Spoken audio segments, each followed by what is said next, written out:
I never thought I'd be the kind of person who would write something like this. I've been reading confessions on Reddit for years, always thinking, that would never be me. But here I am.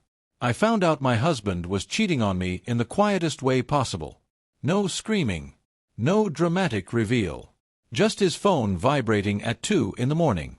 I woke up thirsty, reached for water, and saw the screen light up. I miss you. Tonight was incredible. My husband, Michael, and I had been together for 7 years. Married for 5. I trusted him completely. Even then, I tried to rationalize it. Maybe it was work. Maybe it was a joke. Maybe I was overreacting. But deep down, I already knew. The weeks after that were awful. I didn't cry or confront him. I just shut down. And strangely enough, he became the perfect husband. Flowers. Compliments. Asking about my day. Saying, I love you, more than ever. At night, though, he'd turn away from me and quietly type on his phone. And every time, something inside me died a little more.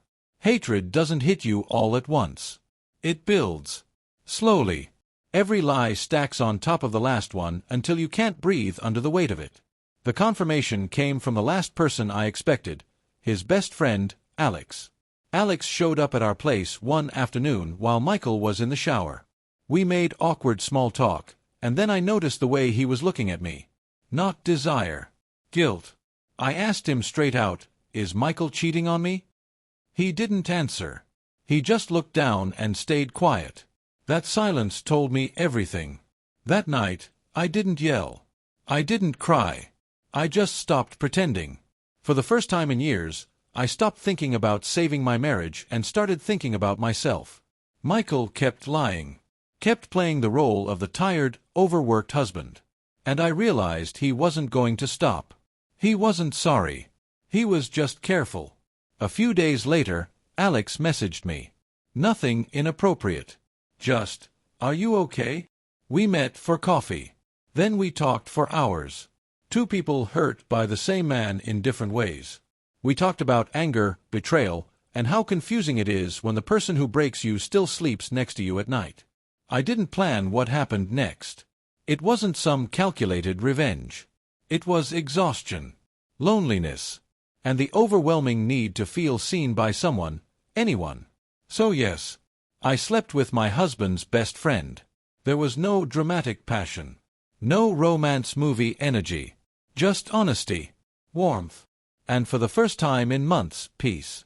The next morning, I didn't feel guilty. I didn't feel proud either. I just felt calm. When Michael found out, he lost his mind. He screamed about betrayal, about morals, about how I could do this to him. And I know this sounds terrible, but I laughed. Because the man who had been lying to me for months was suddenly preaching loyalty. The man who destroyed our marriage was calling himself the victim. I filed for divorce shortly after. No big speech. No begging. I packed my things and left. I didn't suddenly become happy. But I became free. And that matters more than I ever realized. I'm not writing this to justify myself. I know I crossed a line. But I also know I stopped letting someone walk all over me. If you've read this far, thanks for listening. I guess I just needed to finally say it out loud. TLDR, found out my husband was cheating. Didn't confront him right away. Ended up sleeping with his best friend. Got divorced. Lost my marriage, but got my self-respect back. After the divorce, everything got quieter, but not easier. Mutual friends started picking sides. Some stopped talking to me completely. Others sent messages that sounded supportive but ended with, I still think you went too far.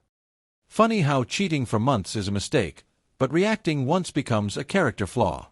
Michael tried to reach out a few times. Long messages about regret.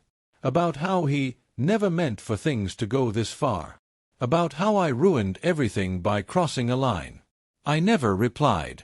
For the first time, his words had no power over me. As for Alex, no, we didn't end up together. A lot of people would probably expect that part. But what happened between us existed only in that moment. It wasn't the beginning of a love story. It was the end of a lie. We talked once more after everything blew up. He apologized. Not for what happened, but for not telling me the truth sooner. Then we went our separate ways. Some nights, I still replay everything in my head, wondering if I should have handled it differently. If I should have walked away earlier. If I became someone I don't recognize. But then I remember what it felt like living in that house. Sleeping next to someone who lied to my face. Questioning my own instincts. Shrinking myself just to keep the peace. And I know this. Staying would have destroyed me more than leaving ever did. I'm learning how to be alone again. How to trust myself. How to sit with uncomfortable truths without running from them. Healing isn't pretty. It's slow. It's lonely. But it's real. I don't expect forgiveness, from Michael, from friends, or from strangers on the internet. I just needed to tell my story honestly. Because sometimes the worst decisions come from being pushed too far for too long. And sometimes, choosing yourself looks messy from the outside, but feels like survival on the inside. A few months later, I started noticing something strange. I wasn't angry anymore. The rage that once kept me awake at night slowly faded. Not because what Michael did stopped mattering, but because it stopped defining me. I stopped checking his social media. Stopped wondering who he was with. Stopped replaying arguments that never actually happened.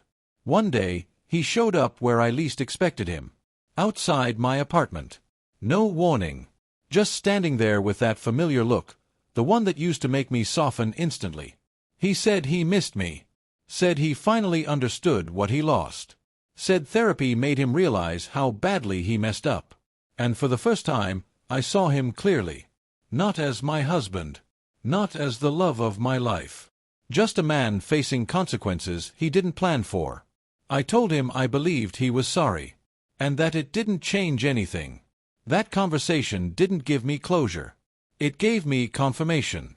I wasn't running away from something good. I was walking forward from something broken. After that, things started shifting.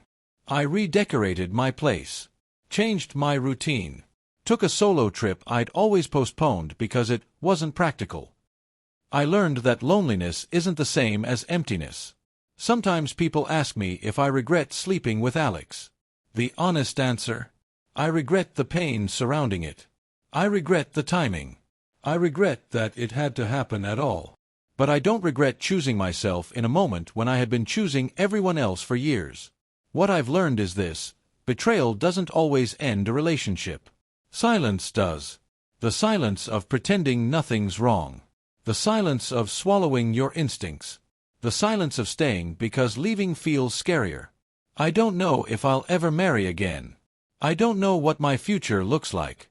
But I know this version of me, this one who listens to her gut, who walks away when respect is gone, who doesn't beg for honesty, isn't going anywhere. And that feels like a win.